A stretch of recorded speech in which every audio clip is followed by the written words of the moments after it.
ஒரு இளைஞன் தனியாக பாதையில் நடந்துக்கிட்டு போகிறான். முன்னாடி வாழ்க்கை இருக்குது, பின்னாடி அவனுடைய கடந்த கால வாழ்க்கையும் இருக்குது, நடுவில் ஒரு முடிவு மட்டும் இருக்குது. முன்னாடி போகணும்.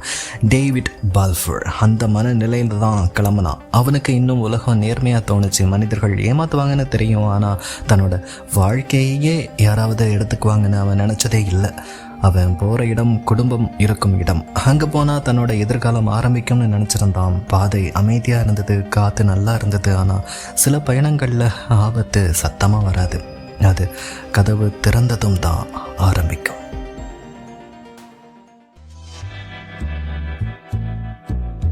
டேவிட் பல மணி நேரம் நடந்ததுக்கு அப்புறம் அந்த வீட்டை அடைஞ்சான். அவன் எதிர்பார்த்த மாதிரி அது குடும்ப வீடு மாதிரி தெரியல.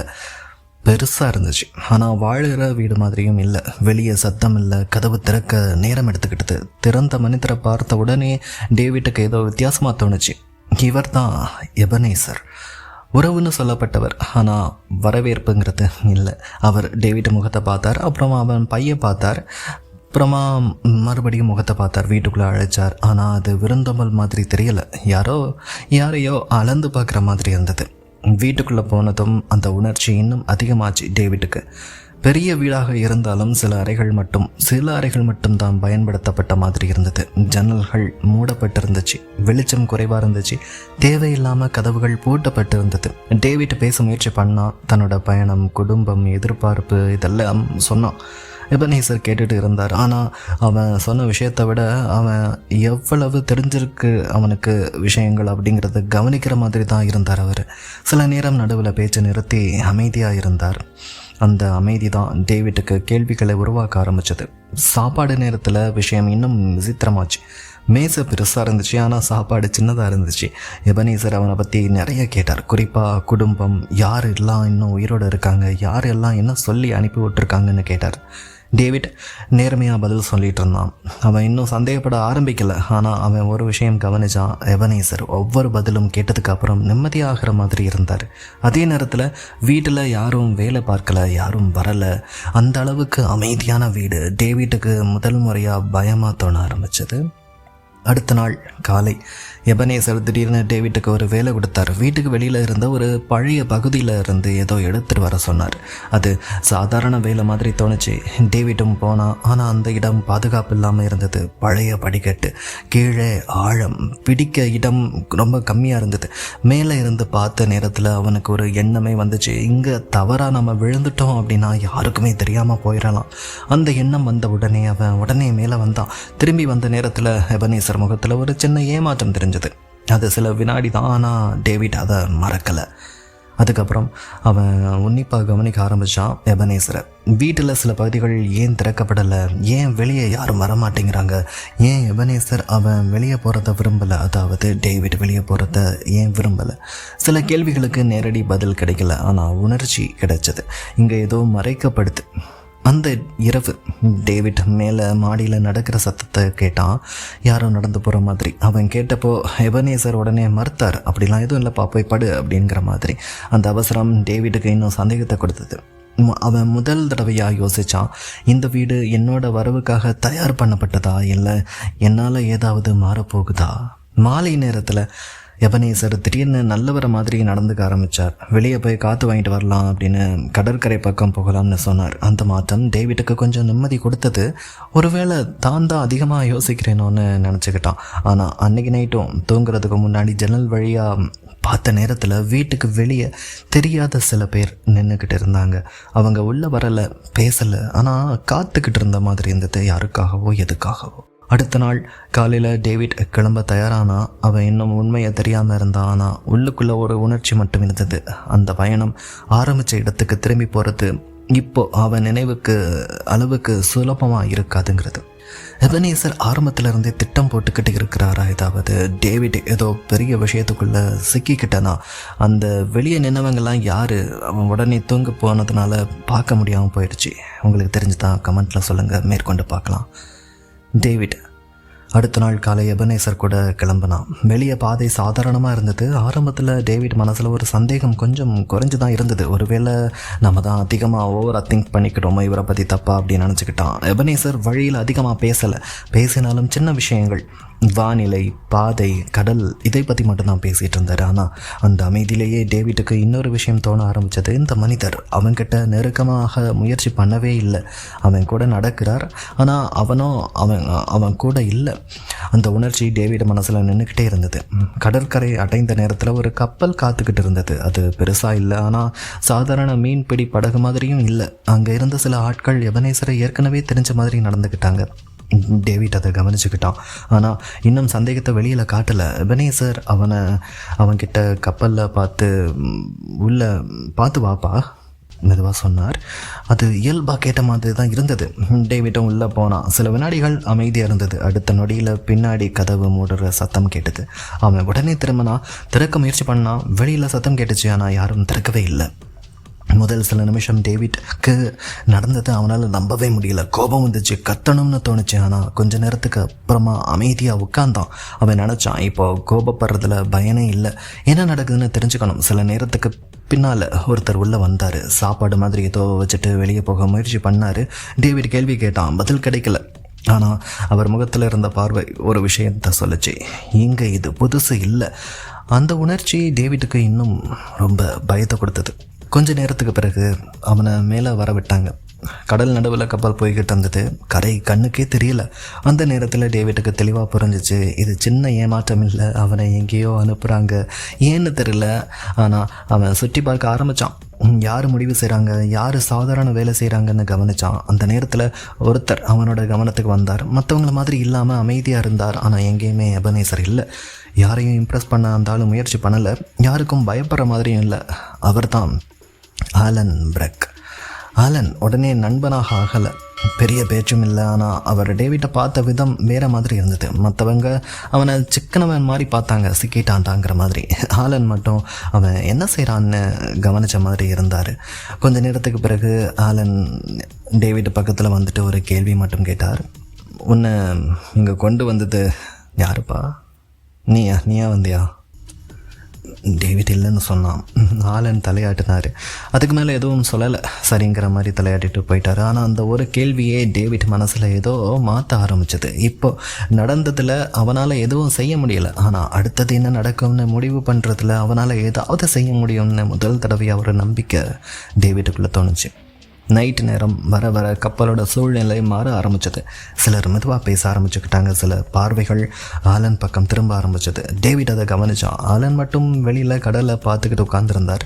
கொஞ்ச நேரத்துக்கு பிறகு கப்பலோட உள்ள திடீர்னு சத்தம் அதிகமாச்சு. யாரோ வேகமாக நடந்தாங்க. கதவுகள் மூடப்பட்டுச்சு. டேவிட் வெளியே பார்த்தான். அவன் அப்போ தான் புரிஞ்சுக்கிட்டான், அவன் கைதியாகி வந்த பயணம் இப்போ வேறு திசை எடுக்க போகிறது. இன்னும் சில நிமிஷத்தில் அவன் யாரோட பக்கம் நிற்கணும்னு முடிவெடுக்க வேண்டிய நேரம் வரப்போகுது. ஆலன் நம்பக்கூடியவனா? அவனை நம்பலாமா? டேவிட் அவனை நம்பலாமா? எபனேசர் ஏன் டேவிட்டை இவ்வளோ தூரம் எங்கேயோ அனுப்பி வச்சுக்கிட்டு இருக்காரு? இந்த கப்பலில் உண்மையான ஆபத்து எது? அது யாரால? உங்களுக்கு தெரிஞ்சால் கமெண்ட்டில் பண்ணுங்கள். கதையை மேற்கொண்டு பார்க்கலாம். அந்த இரவு கப்பலுக்குள்ளே இருந்த சத்தம் மெதுவாக அதிகமாக மாற ஆரம்பித்தது. யாரும் வெளிப்படையாக சண்டை போடலை. ஆனால் ஏதோ நடக்க போகிறது அப்படிங்கிறது மட்டும் எல்லாருக்கும் தெரிஞ்ச மாதிரி இருந்தது. டேவிட் அதை கவனித்தான். கப்பலோட ஒரு பகுதியில் சில ஆட்கள் சேர்ந்து பேசுகிறாங்க. சிலர் தேவையில்லாமல் நடக்க ஆரம்பித்தாங்க. சில கதவுகள் மூடப்பட்டுச்சு. ஆலன் மட்டும் வழக்கம் போல் அமைதியாக இருந்தார். அந்த அமைதி தான் டேவிட்டுக்கு இன்னும் வித்தியாசமாக தோணுச்சு. பயப்படுறவங்க மாதிரி தெரியல, காத்திருக்கிறவர் மாதிரி தெரிஞ்சார். கொஞ்ச நேரத்துக்கு பிறகு டேவிட்டுக்கு விஷயம் புரிய ஆரம்பித்தது. கப்பலில் இருந்த சிலர் ஆலன் யாருன்னு தெரிஞ்ச மாதிரி நடந்தாங்க. அவரை தனியாக வைக்க முயற்சி பண்ணுற மாதிரி இருந்தது. கிட்டத்தட்ட அவரையுமே சிறைப்படுத்த முயற்சி பண்ணுற மாதிரி. டேவிட்டுக்கு இன்னும் முழுசாக ஆனால் புரியலை. ஆனால் அதே நேரத்தில் ஓரமாக நிற்கணும்னு அவனுக்கு தோணவும் இல்லை. அவன் மெதுவாக ஆலன் இருந்த இடத்துக்கு அவர்கிட்டயே போனான். பெரிய பேச்சு எதுவும் நடக்கலை. ஆலன் அவனை பார்த்தாரு. அப்புறமா சுற்றி முற்றி எல்லாரையும் பார்த்தாரு. அந்த பார்வை மட்டும் ஒரு விஷயம் சொன்னது, இப்போ கவனமாயிரு. அதுதான் அந்த ஒரு நிமிஷத்தில் டேவிட் முதல் தடவையாக யாரோட பக்கம் நிற்கிறது அப்படிங்கிற முடிவு எடுத்தான். அதுக்கப்புறம் விஷயம் வேகமாக மாற ஆரம்பிச்சது. சில ஆட்கள் ஆலன் இருக்கும் இடத்துக்கு நகர ஆரம்பித்தாங்க. நேராக தாக்கலை, ஆனால் அவர் போகிற பாதையை அடைக்கிற மாதிரி இருந்தது. அந்த நேரத்தில் ஆலன் உடனே அங்கிருந்து நகர ஆரம்பித்தார். டேவிட்டும் அவரோட போனால் கப்பலோட உள்ள சின்ன இடங்கள், மர படிக்கட்டுகள், மூடிய கதவுகள் எல்லாமே திடீர்னு உயிர் காப்பாற்றுற இடமாக மாறிச்சு. டேவிட் இதுவரைக்கும் பயணம் தான் பண்ணியிருந்தான். இப்போது முதல் தடவையாக நிலைமையை வாசிக்க ஆரம்பித்தான். யார் எங்கே இருக்காங்கன்னு கவனிக்க ஆரம்பித்தான். இரவு இன்னும் ஆழமாக போனப்போ வெளியே கடல் மோசமாக மோசமாக மாற ஆரம்பித்தது. வெளியே உள்ளவங்களுக்கு இவங்க எங்கே ஒளிஞ்சிருக்காங்கங்கிறது தெரியல. கப்பல் பலமாக ஆட ஆரம்பித்தது. அதே நேரத்தில் உள்ளே இருந்த பதட்டமும் அதிகமாச்சு. சில நேரம் கப்பலை முழுசாக குலுங்குற மாதிரி இருந்தது. அந்த சூழ்நிலையில் டேவிட்டுக்கு ஒரு விஷயம் புரிஞ்சிச்சு. உயிர் பிழைக்கிறது உடல் வலிமையில் மட்டும் இல்லை, எப்போ அமைதியாக இருக்கணும், எப்போ நகரணும்னு தெரிஞ்சிருக்கணும். ஆலன் அதைத்தான் பண்ணிகிட்டு இருந்தார். அவர் ஒவ்வொரு விஷயத்தையும் முன்னாடியே கணக்கு போட்ட மாதிரி நடந்தார். கொஞ்ச நேரத்துக்கு பிறகு அவங்களுக்கு கப்பலோட இன்னொரு பகுதியில் ஒளிஞ்சிருக்க வேண்டிய நிலைமை வந்தது.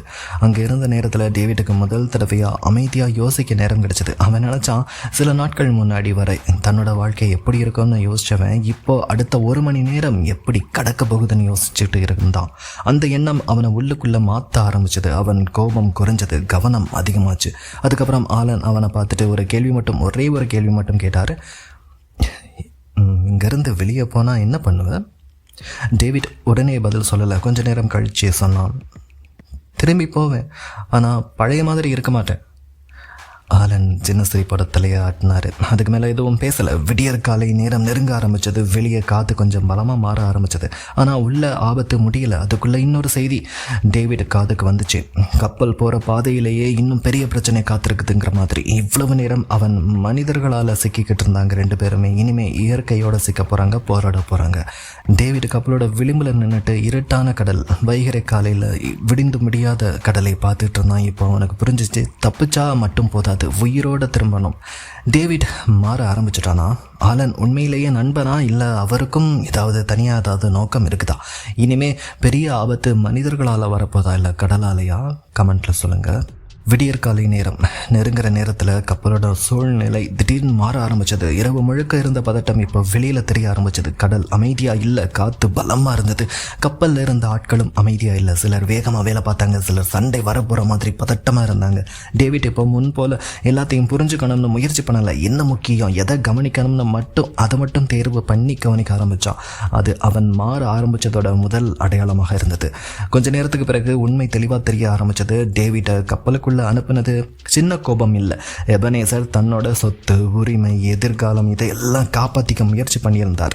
டேவிட் இருந்தா சில விஷயங்கள் மாறும், அதனால அவனை தூரம் அனுப்ப முயற்சி பண்ணி தான் அனுப்பியிருந்தார். அந்த உண்மை டேவிட்டுக்கு கோபம் கொடுத்தது. ஆனால் இந்த தடவை அவன் பழைய மாதிரி உடனே எதிர்வினை கொடுக்கல.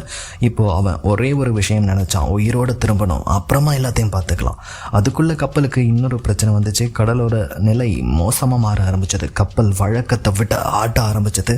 ஆட்கள் கட்டுப்பாடு இழக்க ஆரம்பிச்சாங்க. சில நிமிஷம் யாரை கவனிக்கிறாங்கன்னே தெரியல. அந்த குழப்பத்தில் டேவிட்டுக்கு ஒரு வாய்ப்பு கிடைச்சது. ஆலன் அதை கவனிச்சார். பெரிய திட்டம் ஒன்றும் சொல்லலை, ஓடணும்னு சொல்லலை, ஆனால் அவர் நகர ஆரம்பித்தார். டேவிட்டும் அவரை பின்தொடர்ந்தான். அந்த முடிவு சரியா தவறான அவனுக்கே தெரியலை. ஆனால் இப்போ அவன் பயத்தால் இல்லை, தேர்வு பண்ணி நகர ஆரம்பிச்சிருந்தான். கப்பலோட சில பகுதிகள் குழப்பமாக இருந்தது. வெளியே கடல், உள்ள குழப்பம். இந்த நேரத்தில் டேவிட் முதல் தடவையாக தன்னால் முடிவு எடுக்க முடிஞ்சது. காத்திருக்காம நகர ஆரம்பித்தான்.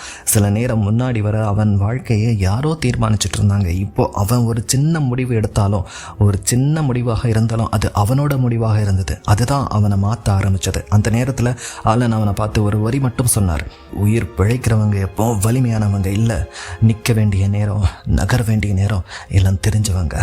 அந்த வார்த்தை டேவிட் மனசுக்குள்ளே நினைச்சு. சில நேரத்துக்கு பிறகு அவங்க ஆபத்திலிருந்து வெளியே வர ஆரம்பித்தாங்க. பயணம் இன்னும் முடியலை, எல்லா பிரச்சனையும் தீர்ந்துலாம் போகலை. ஆனால் டேவிட் மாறினான். அவன் இப்போ ஏமாற்றப்பட்ட பையன் இல்லை, தன்னோட வாழ்க்கை திரும்ப வரணும்னு முடிவெடுத்தவன். எபனேசர் எடுத்த முடிவு அவனை வாழ்க்கையை உடைக்கலை, வேறு மாதிரி செதுக்க ஆரம்பிச்சது. பிறகு நடந்த விஷயங்களால் டேவிட் திரும்பி தன்னோட உரிமையை தேடுற பாதைக்கு வந்தான். உண்மை வெளியில் வர ஆரம்பிச்சது. யார் என்ன மறைச்சாங்கன்னு தெரிய ஆரம்பிச்சது. ஆனால் அந்த நேரத்தில் அவனுக்கு முக்கியமாக இருந்தது சொத்து இல்லை, தன்னால் யோசிக்க முடியும், முடிவெடுக்க முடியும்னு தெரிஞ்ச உணர்ச்சி. கிளம்பிய டேவிட்டும் திரும்பி வந்த டேவிட்டும் ஒரே டேவிட் இல்லை. கடைசியில் டேவிட் பின்னாடி பார்த்த நேரத்தில் ஒரு விஷயம் புரிஞ்சிச்சு. அவனை கடத்தினது அவன் வாழ்க்கையை முடிக்கலை, அது அவனை வளர வச்சது. சில பயணங்கள் நம்ம சேருற இடத்துக்காக இல்லை, நம்ம யாரா மாறுறோம்னு காட்டுறதுக்காகவே நம்மை பயணிக்க வைக்கும். இந்த கதையில் பெரிய எதிரி ஆபத்து மட்டும் இல்லை, நம்பிக்கை உடைஞ்ச உணர்ச்சி கூட நமக்கு பெரிய எதிரியாக மாறிவிடும். டேவிட்டோட மாற்றம் ஒரே நாளில் வரல, ஒவ்வொரு முடிவும் அவனை வளர வச்சது. ஆலன் மாதிரி கதாபாத்திரங்கள் கதையில் நண்பன் மட்டும் ஆன கதாபாத்திரமாக இல்லாமல் நம்மளுடைய வளர்ச்சிக்கான ஒரு உந்து சக்தியாக இருந்தது. சர்வைவல் கதைகளில் வெளியிலேருந்து தப்பிக்கிறத விட உள்ளுக்குள்ளே நாம் மாறுறது தான் முக்கியம். இந்த கிட்னாப்டு அப்படிங்கிற கதையில் பயணம் அப்படிங்கிறது ஒரு இடத்துக்கானது இல்லை, ஒரு மனநிலையிலிருந்து இன்னொரு மனநிலைக்கு, ஸ்டேட் ஆஃப் மைண்டுக்கு. கடைசியில் கிடைக்கிற வெற்றி சொத்து இல்லை, தன்னோட வாழ்க்கையை திரும்ப கையில் எடுக்கிற தைரியம். நீங்கள் என்ன நினைக்கிறீங்க? எபனேசர் செய்தது பேராசையா இல்லை பயமா? ஆலன் இல்லைனா டேவிட் உயிரோட திரும்பி இருப்பானா? கமெண்ட்டில் சொல்லுங்கள். கதையின் மடிகள் சேனல் சப்ஸ்கிரைப் பண்ணி வச்சுக்கோங்க. நிறைய கதைகள் இதே மாதிரி பார்க்கலாம். இந்த கதை பிடிச்சிருந்தால் லைக் பண்ணுங்கள் அண்ட் உங்களோட கருத்துக்களை கீழே கமெண்ட் பண்ணுங்கள். உங்களுடைய ஃப்ரெண்ட்ஸுக்கு கதையின் மடிகள் சேனலை ஷேர் பண்ணுங்கள் அண்ட் ஹைப் கொடுங்க. எல்லாருக்கும் இந்த கதை ரீச் ஆகட்டும். தேங்க்யூ.